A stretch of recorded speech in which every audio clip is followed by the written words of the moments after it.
Welcome back to another review. A little bit different, we're reviewing an e-scooter compared to an e-bike, but we're at Upton Country Park and we're in a bit of a stormy weather, but these are the lengths that we go to produce our electric vehicle reviews. So we're going to go find some shelter before I get absolutely drenched and we'll get straight into the review.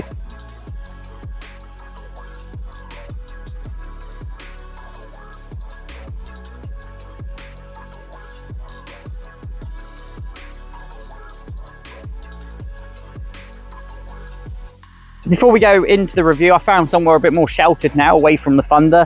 Thunder's not my stomach, it is the storm, but you might see a crash helmet in the back here, and the crash helmet is motorcycle grade, and for an e-scooter that goes over 40 miles an hour, and you're planning to take it off-road with the landowner's consent, you need something that is going to protect you. So I recommend wearing a leather jacket, which I've got behind me, and some padding, just in case you do come off. But I won't bore you with that. We'll get straight into the review. I'm going to be speaking about the top of the e-scooter, going all the way down to the bottom. I'll show you how to fold it, and I'll talk about the specs and everything it has to offer, including the price. Link to the product will be in the description down below. So on the front of the Ausom DT2, and can I just say, excuse the pun, but this is an awesome piece of kit. So we've got your total mileage on the top here. So I've done 6 miles on the e-scooter, and you can see that you've got your total percentage of battery. You can expect about 71 miles. Well, that's what the company claims, but realistically, depending on a number of conditions, your weight, weather conditions, what type of land you're riding on, probably expect between 40 to 50 miles. It also depends how fast you're going. So the slower you go, the more mileage you're going to get. And to adjust the mode, so you can see that's in race. So you're just going to click the plus and minus button. You can go sport, eco, and race. And you do have a dual motor, so we have dual motors both front and to the rear.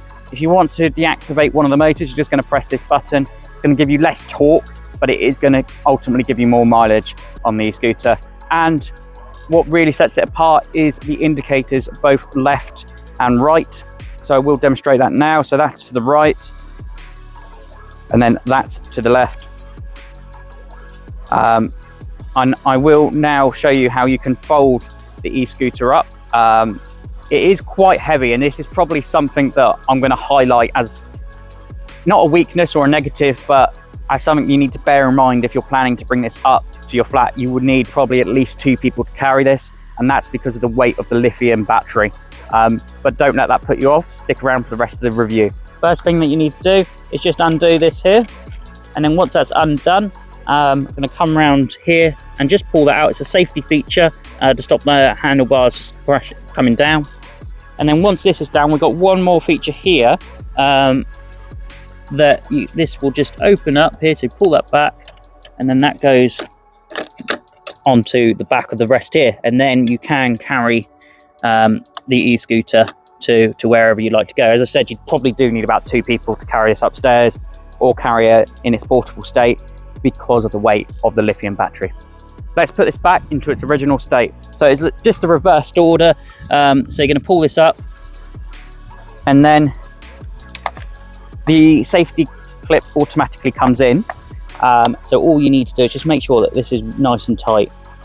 So you want to line this up to this washer here to the handlebars, and then just tighten it. And then once it's going in, you want to make sure tighten it all the way you can.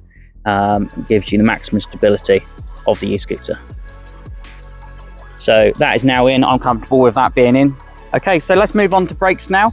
For an e-scooter this power, you need something that can bring you to a good braking distance. And they got hydraulic disc brakes, and it's got ABS, and this ensures you've got a strong, stable and responsive stopping power. And ultimately it reduces braking distance by about 30% compared to traditional mechanical brakes. But for something that this powerful, that can go 42 miles an hour, you've got to have reliable brakes. I've taken this e-scooter on and off-road, obviously with the landowner's consent, according to law, which we'll touch upon later on in the review. But I can assure you that the advanced swing arm suspension, and it's got aerospace landing gear tech, it absorbs shocks and vibrations with ease.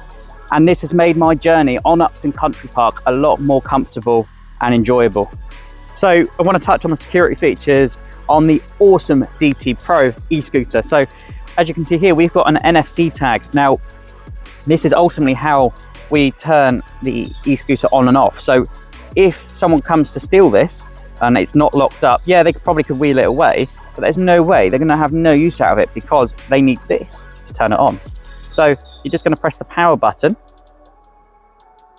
and then it comes to a dot, dot, dot, dot, which I don't know how well you can see, and then all you need to do with this card is simply tap the top here, and the e-scooter started. So this is really safe. You get 2 of these, keep one at home somewhere safe and keep one with you while you're riding. You can put it around your neck so it's not going to go anywhere rather than on the handlebars, and that's something I would probably advise. But that's a really good security feature. And I want to now touch upon the lights on the bike. So we've got really nice LED blue lights on the near side and to the off side, so to the left and to the right. And we've got blue lights at the front, and we have got a bright light as well. So the lights now come on. It's daytime, so you're not going to get the full effect, but at night time, this e-scooter really stands out from the crowd, and you can be seen. So that was another great safety feature that they thought about. So we also do have really nice grip where you're going to stand. So you can see I've probably made this quite muddy because of the storm, so it will get slippy, but they've got really nice grip so you won't slide off while standing and riding on the scooter. We do actually have, if you come to the front here, we do actually have dual charging. So it comes with one charger, and it takes probably about 6 hours to charge. But if you buy another charger from them, you can charge and reduce the charge time to about 3 hours. So you're going to have 2 sockets for that. But if you want to just quickly stop off for a coffee or somewhere and plug it in public cafe, bring 2 chargers with you, and then you'll be good to go. And again, maximum range of about 70 miles. So 70 miles in 3 hours, that's pretty good charging. That equates to about 20 miles an hour of charge rate. So really nice what they've done. And my overall opinion, yes, it's a fantastic e-scooter, but I mentioned it in another e-scooter review I did. Problem is, at current time of making this video, they're not legal to use on UK public roads. So unless you've got the landowner's consent on private land, you're not allowed to be riding them because it's a motor vehicle. It classes under the motorcycle category. You have to have insurance, tax and MOT. And this goes for all UK residents. If you're watching from elsewhere abroad, I recommend that you go to your local government website and find out the legislation before buying one of these. But it's ideal if you want to go off-road and have some fun with some mates. This is such an ideal little piece of kit. So I highly recommend it. Just bear in mind the top speed and the torque. It's got instant acceleration. And I'm going to like to end my reviews on a high note of the horn. This is the product. It's got really good value for money. So it's currently retailing for €949, and that comes to £823. So you get a 52 volt for 23 amp battery, and as I said, dual motors at 1,100 watts. And I've said the range in miles, but 150 kilometers range. You know, what's not to like about this e-scooter? And 53% incline upload ability to go uphill. This is such a great piece of kit. Thank you very much for taking the time to watch. There'll be some drone footage. Link to the product will be in the description down below. If you've got any questions on the UK legislation, I recommend that you go read up on the EAPC guidance, because currently it's only e-bikes that are legal. This might change, but can I get your opinions on the e-scooter laws that are currently in the UK in the comments down below? Do you think something should change? Let us know what you think.